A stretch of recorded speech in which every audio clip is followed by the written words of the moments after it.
A reading from John's Gospel, chapter 19. Meanwhile, standing near the cross of Jesus were his mother and his mother's sister, Mary, the wife of Clopas, and Mary Magdalene. When Jesus saw his mother and the disciple whom he loved standing beside her, he said to his mother, "Woman, here is your son." Then he said to the disciple, "Here is your mother." And from that hour the disciple took her into his own home. Some thoughts from Mary, the mother of Jesus. He was thinking of me even then. I couldn't believe it. Despite everything he was going through, that awful stomach-churning agony, which seemed to pierce my very soul, he was concerned more about my welfare than his. Yet I shouldn't have been surprised. It was so like Jesus, the way he'd been from a boy, always putting others before himself. I dared to hope that just this once it would be different. That for the first time in his life he'd look after number one. Why not? It wouldn't have been so wrong, would it? He'd given enough already, hadn't he?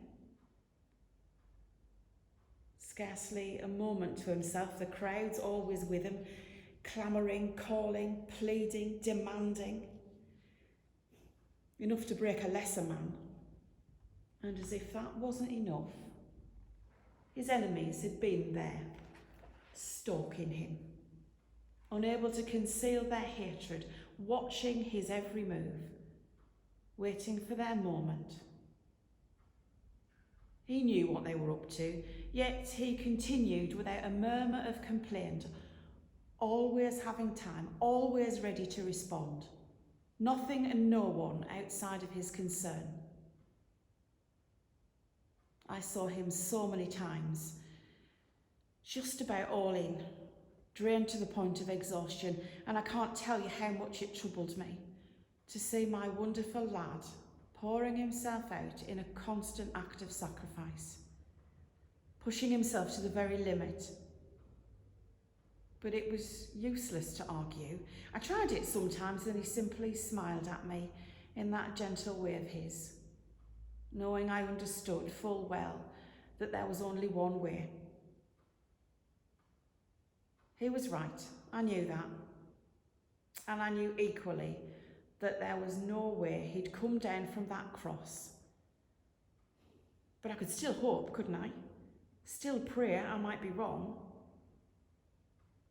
He was thinking of others even then, not only me, but a common thief hanging there beside him. My fellow women sobbing their hearts out, even those who'd hounded him to death, thinking in fact of everyone except himself.